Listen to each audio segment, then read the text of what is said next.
What is going on, everyone? Welcome back to TTP Sports, and my goodness. Man, when you see Vince Velasquez get not even start the game, having to be scratched really because of a blister on his finger, feeling I think he said numbness on his right index finger, then you have to send David Hale out there to start the game, so you're basically pitching an entire bullpen game throughout the entire damn thing. And it pretty much went the way you expected it. Actually, David Hill pitched way better than I thought. He only allowed one run. But then after that, it just falls apart. And your offense was completely lifeless. It's an absolute joke on just the cold streaks that this offense goes through. The amount of times this offense strikes out. I know it's an epidemic throughout baseball with the low batting average, teams striking out at an enormous rate. It's frustrating. It's embarrassing. It's a joke. Especially at the rate this team does it.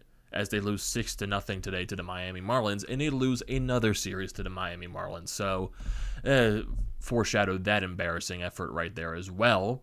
And once again, the series proves you cannot beat the Marlins.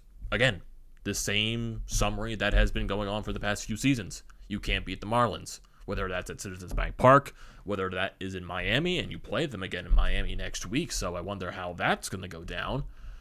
But even though I said this is pretty much what you expected from a bullpen game, can the offense at least try? Even though they are trying, but at least score. Score. Alcantara, he struggled his last outing coming into this one, and you made him look like a Cy Young candidate. I know the Marlins bullpen is the best bullpen in baseball, but come on, guys. You rocked that bullpen on Tuesday for 7 runs in the 8th inning. I think you can get to the bullpen a little bit. But the bats just completely went dead today. And not having Vince Velasquez start this game, I think definitely it could have been an impact, but you never know what would have happened with Vince Velasquez on the mound because it's a wild card at that point. But it's not good.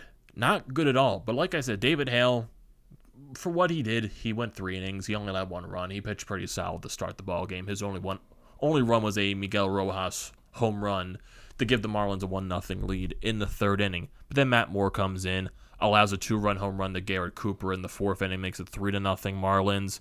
Archie Bradley comes in the 6th inning, and he really was not happy with his performance as another run scores. Garrett Cooper triples to make it 4-0 Marlins, and then a bunch of defensive mistakes that continue throughout this entire ball game. Alec Bohm, once again, just not catching balls that should be easy routine plays. For some reason, he is just flat out missing the Marlins, make it 5-0 as Chad Wallach gets an RBI ground out. 7th inning with Archie Bradley still on the mound. Once again, this is another play by Alec Bohm. Ball hit down the corner. He should be able to get this, but no, he overshoots it. Ball goes under his arm, goes into left field, and the Marlins make it 6-0 on that mistake by Alec Bohm. And like I said, the Phillies offense pretty much this entire game was just so lifeless. So lifeless. They barely had any chances. They only had 3 hits this entire ball game. 3 hits. And that's how fast it basically took you to go through that recap, because the Phillies offense was just basically nothing the entire game. Nothing. They barely had any chances. I don't even think they had more than 5 batters come up the plate in 1 inning. I think that was what I saw when I looked throughout the box score. And this game was just flat out boring. It was flat out sad about how you just can't score anything against the Marlins. It's just bad. Bad baseball. It's a joke, and it's really, really frustrating. And now you fall back to the exact 500 mark on the season, now that you are at 22-22 now with this loss to the Marlins. And if you look at the box score for today's ball game, it's just zeros across the board. But let's look at the pitching first. David Hale, like I said, pretty solid outing out of him. What you're going to hopefully expect. Actually, it's not what you're going to expect. He probably exceeded the expectations that you expected out of David Hale. He goes 3 innings, allows 2 hits, 1 earned run, 4 strikeouts, and a home run to Miguel Rojas allowed. He also allowed a walk. Matt Moore pitched 2 innings, allowed 3 hits, 2 earned runs, 1 walk, 2 strikeouts, 1 home run allowed. Archie Bradley with an inning and 2/3, allowed 3 hits, 2 earned runs, 2 walks, 2 strikeouts. And you saw Archie Bradley, after his night was done, going back into the dugout, just slamming his cap, just on the dugout, pissed off, because he's bad. Because, yes, he has to pitch better too, but then you also got the fielding mistakes in the infield by Alec Boehm, and just overall not playing well. Your offense not helping your pitchers out, your pitchers not performing the best to their abilities, and in your defense just being bad. Understand that frustration entirely. Kinsler goes an inning in the third, does a good job there. The last two guys that came in out of the bullpen, Kinsler and Suarez, they pitched pretty good. Suarez went a full inning, did his job. And if you go to the offense, man, just bad. Zeros across the board. Andrew McCutchen goes 0-4 with 3 strikeouts. Odubel Herrera goes 1-for-3. Bryce Harper goes 0-for-3 with a walk and a strikeout. Rhys Hoskins goes 0-for-3 with 2 strikeouts. Brad Miller, he goes 1-for-3 with a walk and a strikeout. Alec Boehm, just a bad night at the plate for him once again. 0-for-4 with 3 strikeouts. Andrew Knapp was 0-for-2 with a walk and a strikeout. Nick Maton 0-for-3 with 2 strikeouts. You had a couple of pinch hitters in there, seriously, you came up to a point where you had Zach Wheeler pinch hitting. He went 0-for-1. Ronald Torreyes had another hit coming off of the bench. Gene Segura had an at-bat as well. He didn't start this game because he was feeling under the weather. Rafael Marchand, he also had a pinch hit appearance in this game. He did not record a hit either. And the Phillies, runners in scoring position, didn't have that many. They were 0-for-4, and they left 6 runners on base. And just bad defensive play. Really bad defensive play. Alec Boehm with the error in the infield. Matt Moore had a pickup attempt. It wasn't good. And a double play attempt that resulted in an error as well. Just errors all around the board for this team. All around the board.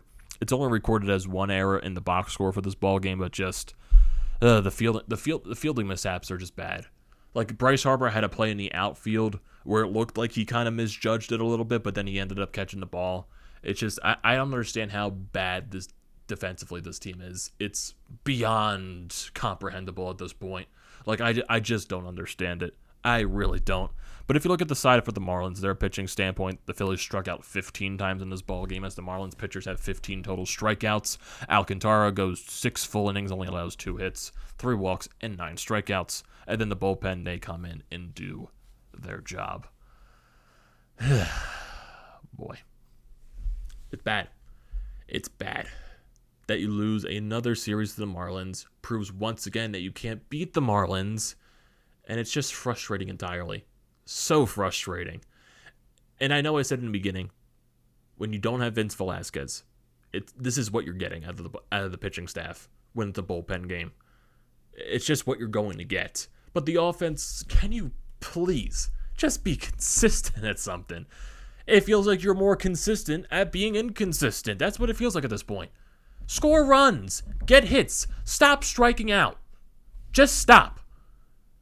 Make contact with the ball. Stop trying to drive the ball out of the ballpark. Make contact. Get runners on base and drive them in. It sounds so simple right there, but apparently the Phillies, it sounds like rocket science. That's what it looks like. They struggle so much. I don't know why they struggle so much to get hits. They struggle so much to get runners on base. They struggle so much to drive the runners in, and they struck out 20 billion times in a game. They strike out way too many times. Way too many. And if you look at the standings right now, Phillies, they're still in second place. Even 500 record, 22-22. They're a game and a half behind the New York Mets. Their run differential is at -10. And it's still weird the Marlins have the only positive run differential in the NL East with a +10. Everyone else is a negative run differential. Still blows my mind that I see that. But you lose this series to the Marlins. And now you got a 3-game set against the Boston Red Sox, who are one of the best teams in the NL East. Yes, they are in first place in the AL East, 26-18. It's going to be a tough matchup for the Phillies. It's going to be. Got Aaron Nola on the bump tomorrow going up against Perez. And honestly, it's not even guaranteed anymore to Aaron Nola to give you a victory. Because the Phillies, I think, this season in both Eflin and Nola starts, I think they're like an even 500. So it's not even guaranteed you're going to get a win from Aaron Nola. You're just not. Regardless if he pitches good or not, because you can't guarantee the offense is going to chip in. Because the offense has just been dead. That's what it is. They go off for 1 game, and then they're cold for 2 or 3 games straight. That's what it's been. And basically what we're seeing right now, it's 500 baseball. This is what the Phillies are going to be the entire season. That's why you saw the Vegas prediction line and going around 80 to 81 wins, even though I think they're going to win a little bit more games than that, it's still around the 500 mark, around 82, 83, 84 wins. That's what you're going to get out of this ball club, and that's what they're playing like right now, a 500 ball club. You got Chase Anderson going on the mound Sunday against Uvalde, and then when you go to Sunday's matchup, that'll most likely be Zach Wheeler on the mound for Sunday at 105 going up against Eduardo Rodriguez. And like I said, it's not even guaranteed Aaron Nola is going to give you a victory. The only pitcher it feels guaranteed at this point right now is Zach Wheeler, because Zach Wheeler has just been unreal this year for the Phillies. But honestly, I wouldn't even consider that a guarantee because he didn't get the win his last appearance when he was absolutely dealing, where he definitely deserved the victory. But, like I said, nothing is guaranteed at this point. It just isn't. Oh, boy. This Phillies team is so frustrating. It's so frustrating, man. It is incredibly frustrating. That recap took nothing because nothing happened the entire game offensively wise for the Phillies. The Marlins did their damage. They took advantage of a Phillies bullpen that was playing the entire game. And that's it. Phillies had no business being in this ball game. They had no business. They definitely did not. Oh, boy. So, I guess if you recall from a couple of videos ago when I said I had something coming up for the next week. So, starting tomorrow for the next 10 days, I almost said games, but for the next 10 days, I'll be going on vacation with my family over to Vegas and Los Angeles. So, we'll be gone from tomorrow to Monday. I think, well, tomorrow we're coming back around, I think, the Sunday before Memorial Day or right on Memorial Day. So, in terms of recap videos, there probably won't be any recap videos for the next 10 days, but I am planning to maybe vlog my trip out there with Vegas and Los Angeles. We'll see how it goes. So maybe I'll do some vlogs. I'll put them up here on the channel so you guys can check out the vacation stuff in Los Angeles and Las Vegas. So maybe that'll be a fun time there. Maybe just something to put the content up on the channel while I'm gone. But like I said, for recaps in terms of that wise, there's not going to be any recaps for the next 10 games. For the next 10 games. I keep saying games. Why am I saying games? It's like I'm going on the road trip for 10 games. No, I'm not. I'm going on vacation for 10 days. I don't know why I can't say days. Man, this Phillies game is completely scrambled my brain, man. This team it's just frying my brain. No wonder why I'm going on vacation. I definitely need it. So, yeah, like I said, maybe I'll post some vlogs on the channel and all of that, but recap-wise, not going to be any recaps until I come back home around Memorial Day. So definitely stay tuned for those vlogs.